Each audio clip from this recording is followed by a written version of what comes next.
దత్తత తీసుకున్న కేసులో Kannada big boss contestant Sonu గౌడకు కోర్టు 14 రోజుల జ్యుడిషియల్ కస్టడీ విధించింది. ఓ పాపను అక్రమంగా దత్తత తీసుకున్న కేసులో సోను గౌడను కర్ణాటక పోలీసులు అరెస్ట్ చేశారు. తాను ఎలాంటి తప్పు చేయలేదని, దత్తతకు సంబంధించిన అన్ని రూల్స్ పాటించినట్లు ఆమె చెబుతోంది. Bigg boss contestant Sonu Gowda 45 రోజుల క్రితం అర్ధరాత్రి టైంలో ఓ బాలికను తన పేరెంట్స్ తో మాట్లాడి ఇంటికి తీసుకొచ్చింది. దీనికి సంబంధించిన వీడియోను యూట్యూబ్ లో అప్లోడ్ చేసింది. దత్తత తీసుకునేటప్పుడు రూల్స్ పాటించకపోవడంతో పోలీసులు ఆమెను అరెస్ట్ చేశారు. ఆ సమయంలో సోను గౌడను మొదట 5 రోజుల పోలీస్ కస్టడీకి ఇచ్చింది కోర్టు. కస్టడీలో అనేక విషయాలు బయటపడ్డాయి.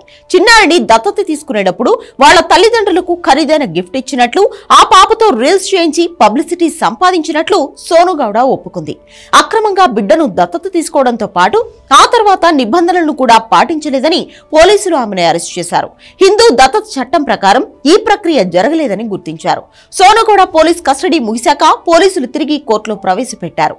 న్యాయస్థానం ఆమెకు ఏప్రిల్ 8 వరకు జ్యుడిషియల్ కస్టడీకి ఆదేశించింది.